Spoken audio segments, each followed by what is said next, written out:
Hello again, everyone. Todd Michael Putnam from D&D Creative Table Designs, bringing you another adventure table idea, and this is the Island of the Cursed Pirates. The Island of the Cursed Pirates. So, a century or so ago, there was an incredibly infamous pirate whose ship was simply known as the Black Reaver. And the Black Reaver just tore through not just merchant vessels, but was able to successfully attack and fight off royal vessels and privateers for the space of a good 10 or 15 years. And the Black Reaver was incredibly skilled at just taking down opponents and just pulling away whole hauls of goods and gold. And it was assumed that the Black Reaver must have been incredibly wealthy, and then all of a sudden he just disappeared. He just didn't show up again, and so everybody just presumed he either somehow sank in a storm or he has retired someplace. He retired someplace a century ago and just lived off his vast wealth. But the players who had set off in a small skiff after their own ship was starting to sink came across this island where they saw an ancient shipwreck that was remarkably well preserved, and it was in fact on the back, it did say of the ship that it was the Black Reaver.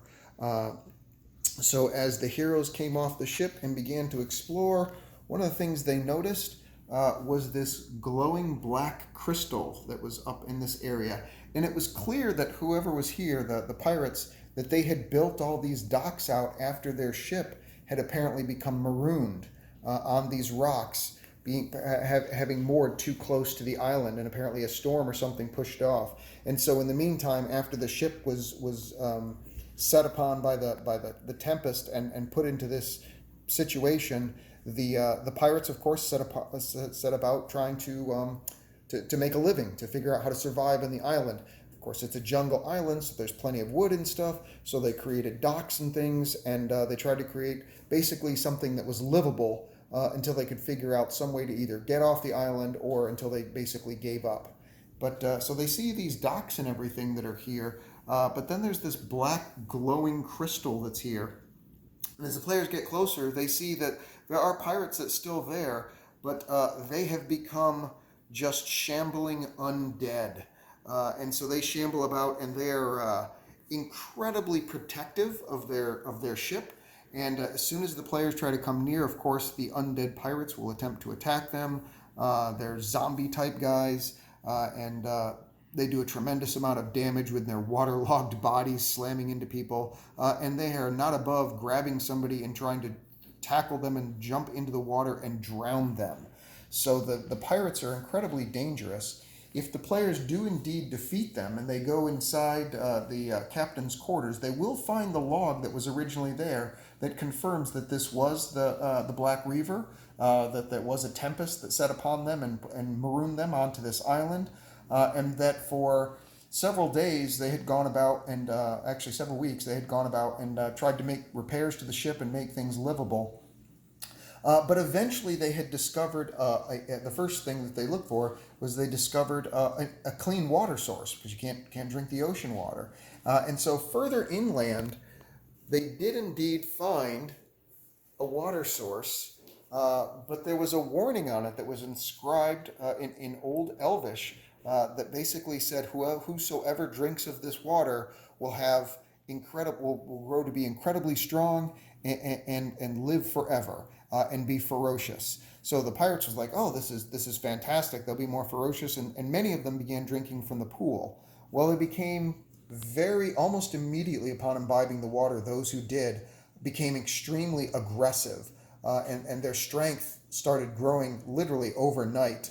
The muscle began packing on them, but so did the attitude, and so those who drank from the water became possessive of this area and began staying around it. The rest of the pirates, who saw the immediate change in their brethren, decided to head back to their ship and try and stay safe here, because it was impossible not to get into life or death fights with their compatriots who had drank from there. And they could immediately see, if they all stay there and drink, they may well wipe each other out. So they stayed here, but unfortunately, this glowing black crystal, while it solved one of their problems, they realized, oh, we don't actually need water. We don't actually need food. We seem to be surviving. over the ages, it turned them into undead. And so half of the ship's crew is here, and they are now undead, wandering around and guarding portions of the treasure here on the ship.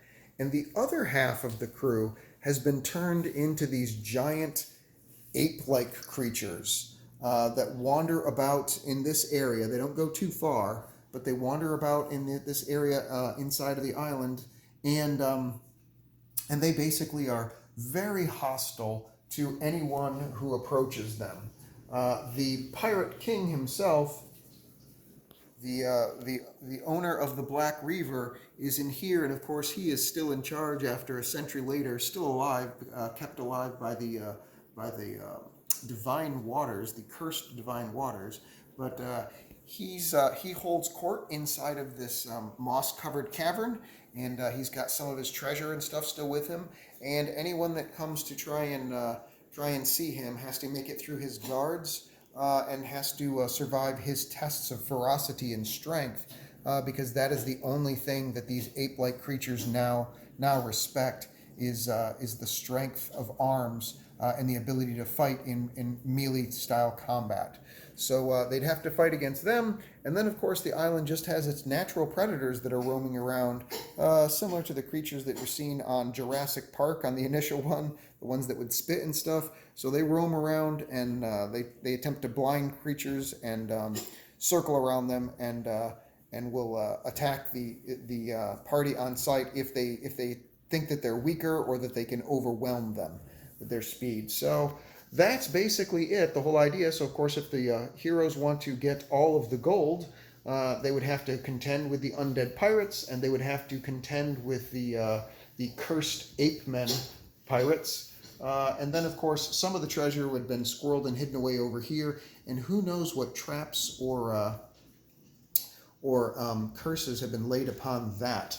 One wonders, after all the other curses that are on this island, if it's safe to take the gold away at all. As far as what this build is made of, it's mostly Monster Fight Club and Whiz Kids. So this is going to be the Whiz Kids, the Falling Star ship, and the Whiz Kids 2 battle mats. This is their ocean battle mat, and this is their forest battle mat. These docks are from the Whiz Kids. This right here is a 3D print. It's from EC3D Designs, but I forget the name of the Kickstarter. But if you go to ec3ddesigns.com and you check out their ocean stuff, this 3D print is on there. This small boat right here and all of these docks are from Whiz Kids. These things right here are as that are spread throughout the map. Those are the Whiz Kids Caverns map, the Caverns tile set that has been repainted in like slimy jungle type colors. So I use them in jungles and swamps and stuff. The same thing in here with not repainted, but some of these the yellow and red mushrooms, and a few of the other ones. Those are Whiz Kids mushrooms and pools, I think it is. Some of the pools I have put like in places here, like tide pools that have come up. Like the entrance to this particular cave here is only from waterborne, so I have like a couple of the, and it just so happens that the Monster Fight Club hills here match almost perfectly with the Whiz Kid pools. So I just used them as like little tide pools put in there to give it that kind of experience or that vibe to it. Same thing, this right here, this is Whiz Kids dripstone bridges, just repainted. That's what all of this stuff is right here. These 2 treasure chests, I believe, came from Whiz Kids Dungeon Dressing. I could be wrong on that, but I believe that came from that accessory set. Then, as far as the trees and stuff are concerned, these trees are Heroscape. So are these bushes. Those are Heroscape. These bushes right here are Monster Fight Club, as well as this style of bushes right here are also Monster Fight Club. And then these gray rocks are Monster Fight Club, except for this piece right here, which is, I don't know if it's like an aquarium. I think it's an aquarium piece that I got off of Amazon that I just had slightly repainted and stuff. And so it matches good with this. And the color of it just kind of sets it off for, oh, this must be magical or this must be special somehow because it's gray rocks, whereas everything else, of course, is the has got the brown ones like the regular stone and stuff. So that's it. That is the Curse of the Pirate Island. Hope you enjoyed it. Please like and subscribe if you enjoy the content. Oh yeah, sorry. The waves here are 3D prints from griffincode.com, griffonco.com.